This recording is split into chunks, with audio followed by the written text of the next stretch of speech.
right, good morning, downtown. You guys all excited to be here this morning? Yeah. All right, good. Well, as Troy said, I am not Marcio. Marcio is very busy out in Burundi, Africa. If you need a good laugh this morning, just try to picture Marcio in his skinniest pair of jeans trying to outrun a cheetah, okay? Nobody's going to pay attention the rest of this morning. You're just going to be thinking about that. My name's Nick, and my wife, Rachel, and I, we've been members of this church since 2013, attending the Lakeside campus.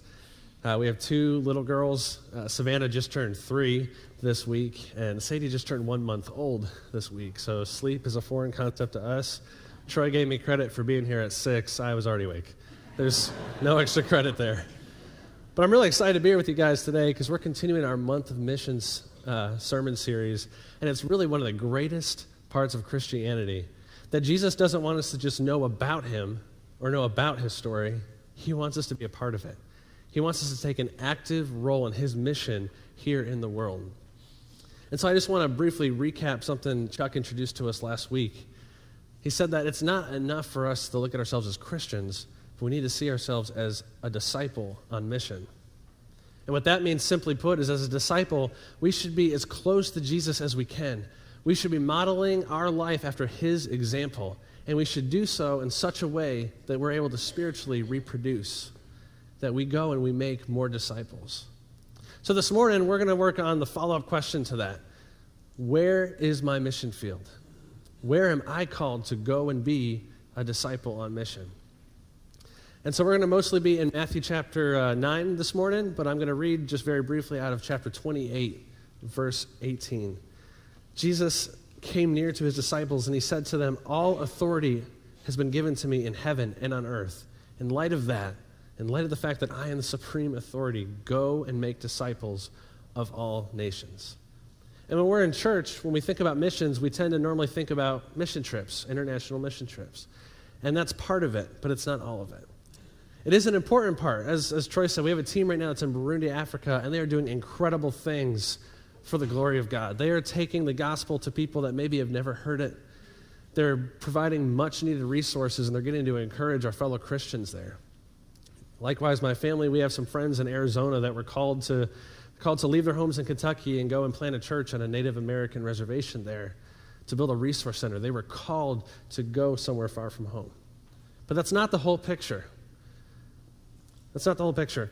If Jesus said in Acts chapter 1, verse 8, he said that you will be my witnesses in Jerusalem, Judea, Samaria, and to the ends of the earth.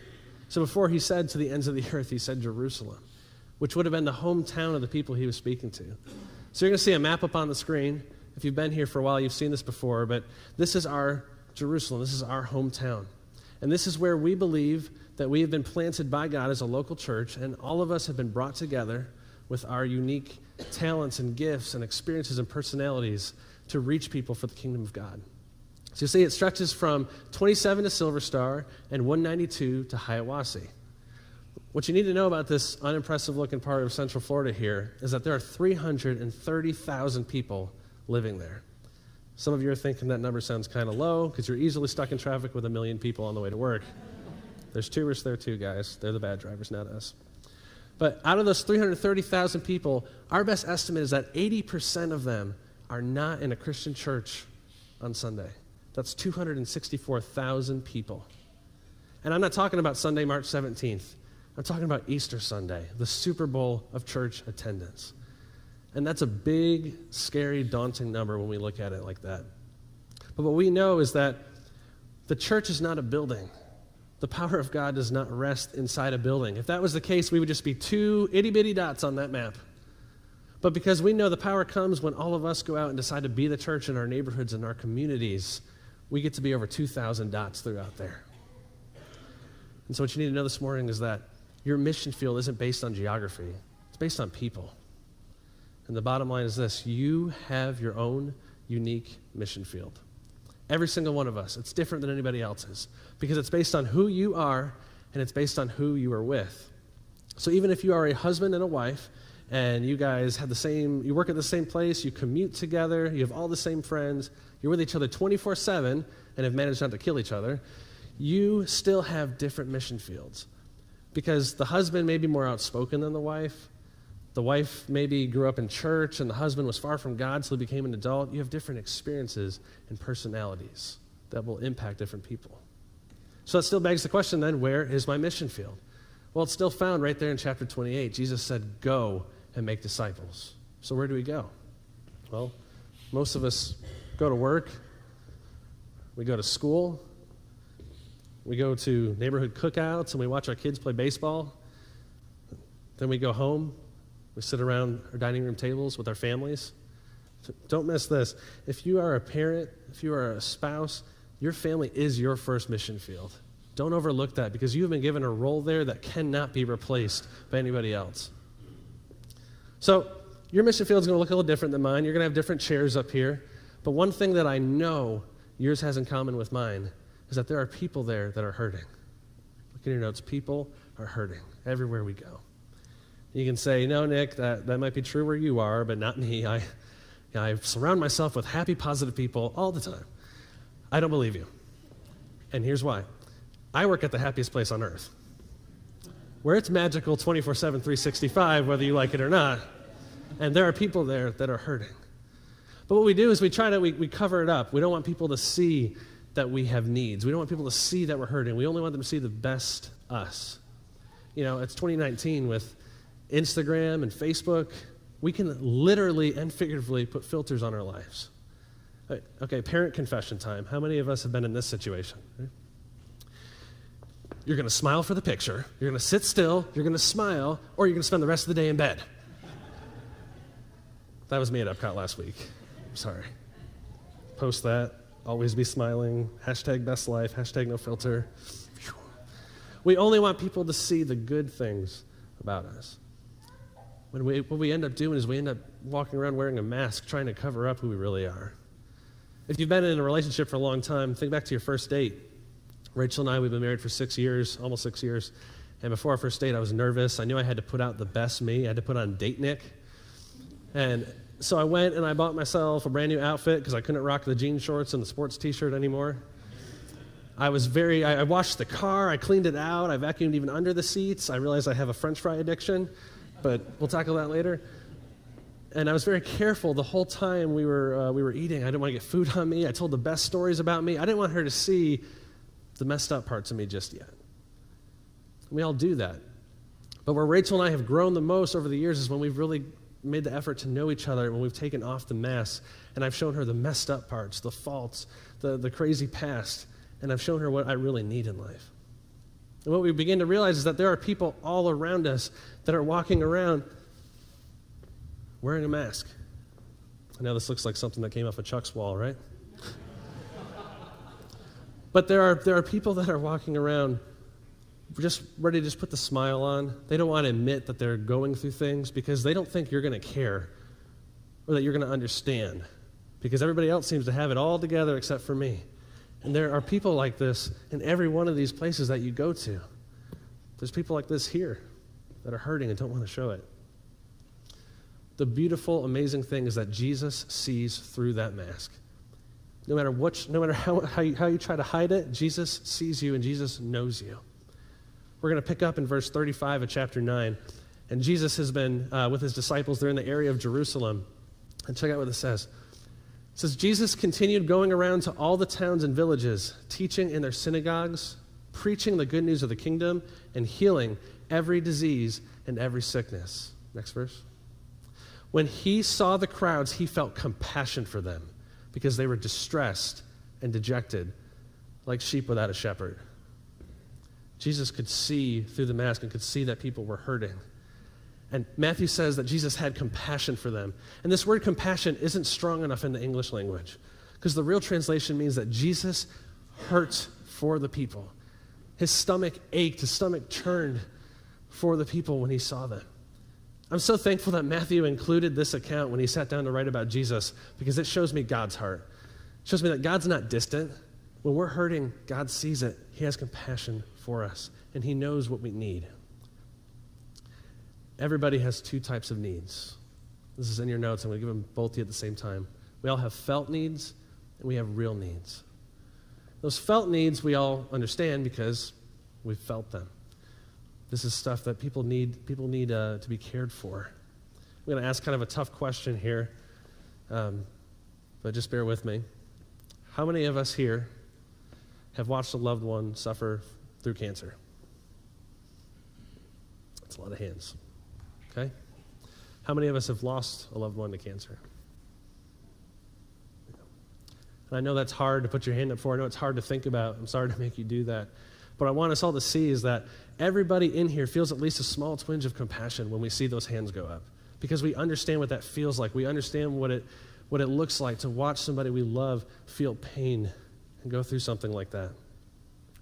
But the other need that people have, and it's just as serious, but we don't like to talk about it as much. Christians get kind of awkward when we talk about it. And that's that everybody we meet, every single person we come into contact with, is going to spend the rest of their life either wandering like a sheep without a shepherd, or they're going to spend their life with a purpose, with a mission. They're going to spend eternity apart from God or with God. And it's all based on their relationship with Jesus. And our hearts should break for that. Just like we see the hands go up for people who have cancer, our hearts should break even more for that there are people around us that don't know the freedom that we know in Jesus.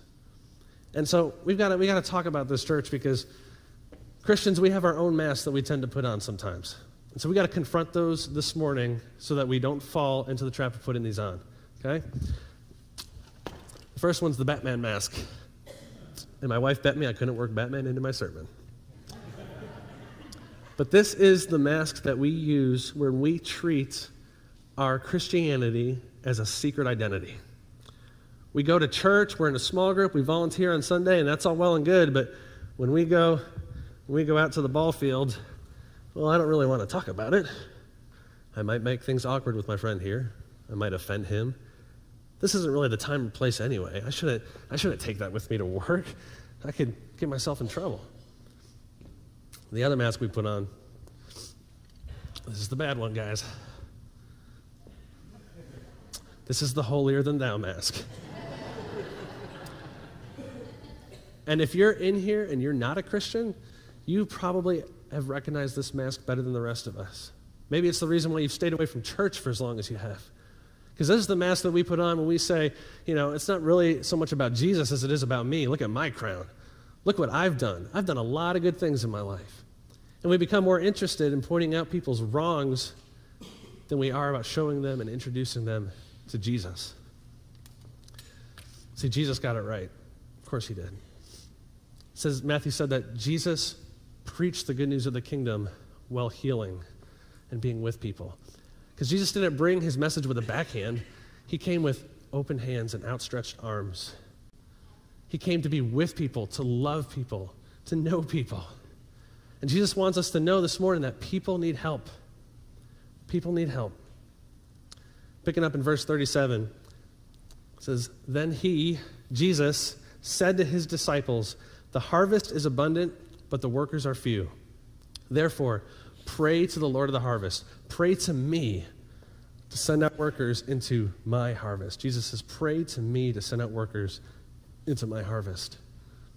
264,000 people or so in our mission field don't know Jesus. I would say the harvest is abundant.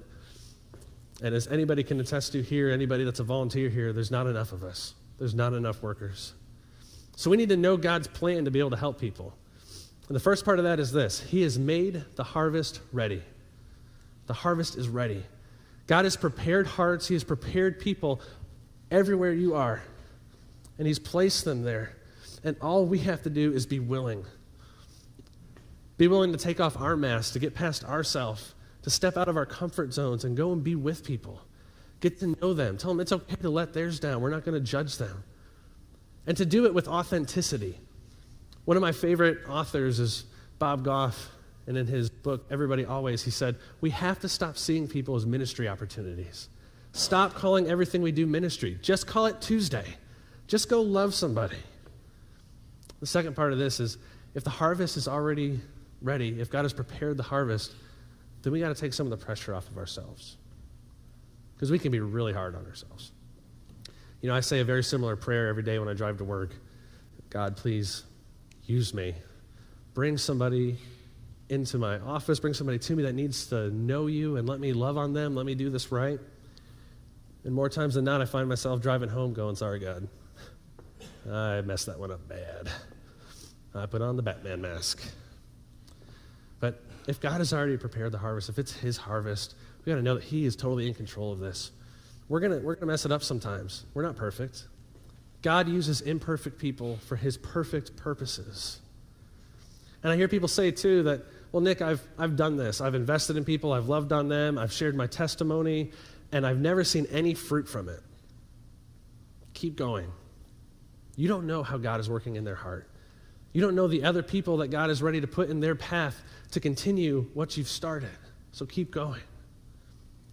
The second part of God's plan is to pray for more workers, to pray, to beg, to plead Jesus to send more workers into his harvest. One really cool thing our church staff does here is every morning at 9:38 a.m., their phones all go off, the alarms go off, and they stop what they're doing. They pray for our mission field, and they pray that God would send us more workers. The cool thing about this word worker is that the actual translation means unskilled laborer. That means that God's not just looking for pastors or people that have been through seminary and have theology degrees. He's not looking for people that know it all. He's just looking for those that are willing to go. One of my favorite accounts in the New Testament is in chapter 4 of Acts. And Peter and John, they get arrested for preaching the gospel. They're brought in front of a council of religious leaders, and a crowd gathers to hear what they have to say. And Peter and John continue to praise the name of Jesus, continue to tell them who Jesus is and who Jesus is in them. And check this out in verse 13. It says that when the crowd observed the boldness of Peter and John and realized they were uneducated and untrained men, they were amazed, and they recognized that they had been with Jesus. Guys, when we live our lives with authenticity and we show people how much we love Jesus and how much we love them because Jesus loves them, people will see it. People will recognize that you have been with Jesus. You don't have to wear a big t-shirt that says, I am a Christian. People will start to recognize it in you. And then what we get to do is we get to offer up the most incredible mission statement in the history of the world, and that's that Christ offers hope.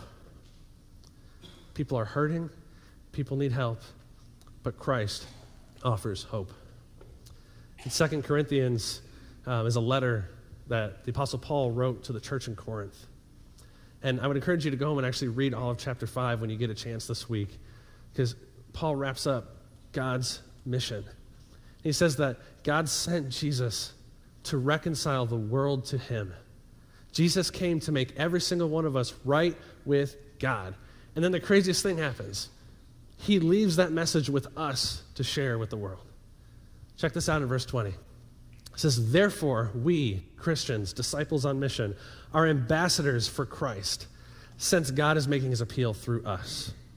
We plead on Christ's behalf, be reconciled to God. Guys, if you didn't feel very important walking in this morning, being called the ambassador of the Son of God ought to do it for you, okay? See, I was driving here this morning, and I was a little nervous. Okay, I was a lot nervous. Still a lot nervous. But I was thinking how crazy it is that Chuck, with all of his experience and wisdom, would allow me to come up here and deliver a message today. And some of you are nodding your head. Yeah, that's crazy. No hard feelings. Marcy will be back next week. But it's even crazier that God entrusted the most important history, or the most important message in the history of the world, to a bunch of broken, messed up sinners like us. I want to read to you guys this awesome recap of what an ambassador is. This is by Dr. Martin Lloyd-Jones. He was a priest. He said, to us is given the privilege and responsibility of being the representatives of the Son of God in this world. We stand for him. People judge him by what they see in us, and they are perfectly entitled to do so because we are the ones through whom and in whom Jesus is glorified. Because people are going to base their opinions on Jesus, on those that they see every single day that call themselves followers of Jesus. And they should. Jesus trusted us. And it's time for us to step there. Guys, you are the hope of the world, like Troy said. You are the harvester. You and you and you and you and me, we are the harvesters that Jesus talked about. We are the harvesters that people have prayed for to come to this area to show people Jesus. And our job as harvesters is to just go be willing to reflect the love and the truth and the grace of Jesus. Show people that you don't need these masks anymore. Jesus says you don't need these. Put these away. What are you doing? Don't you know that I've seen behind that and I still love you? Jesus said that while we were still sinners, Christ died for us. 264,000 is a pretty big, daunting number. But what should be on your heart this morning is the number one. Just one. Because God's heart has always been for the one.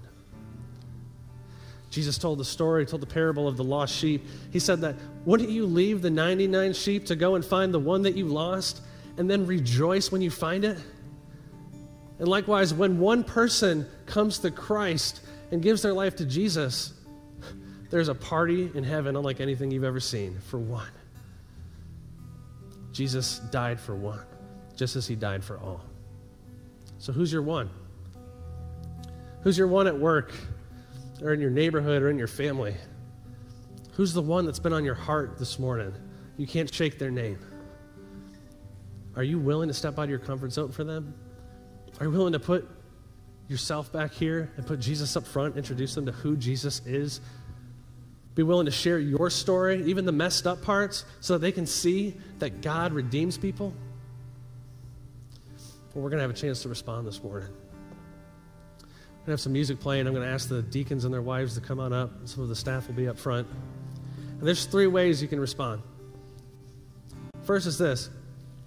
If you're here this morning and you're recognizing the hurt that you've been living with, you're tired of wearing this mask.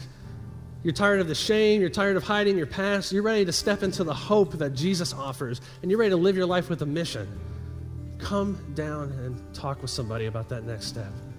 Be willing to pray with somebody. Take that chance. Be bold. Second, if you're ready to stop just being a Christian and you want to be a disciple on mission, well, please come up and make the commitment to be a harvester, to stand as an ambassador for Jesus. Make a commitment to invite people to church. Easter's coming up quick, guys. There are people all around us that are hurting that would love for you to reach out to them, to show that you care about them enough to step out of your comfort zone and bring them here with you. And then lastly, if there's somebody that has been on your mind this morning, there's somebody your heart's just breaking for because you know they need to be here, they need to be hearing this message, well, come up. We would love to pray with you about that person. And then as a church, we just need to be ready to harvest. Let me pray. Jesus, thank you so much for this church. Thank you for each person here. God, I pray that each of us would see and feel the example that you left for us, God, and that we would be willing to step out in boldness for your name. That we would see ourselves as what we really are, as harvesters, as ambassadors for you everywhere we go, every day. And that you would give us your eyes so we would see people the way you see them and the way you love them. Amen.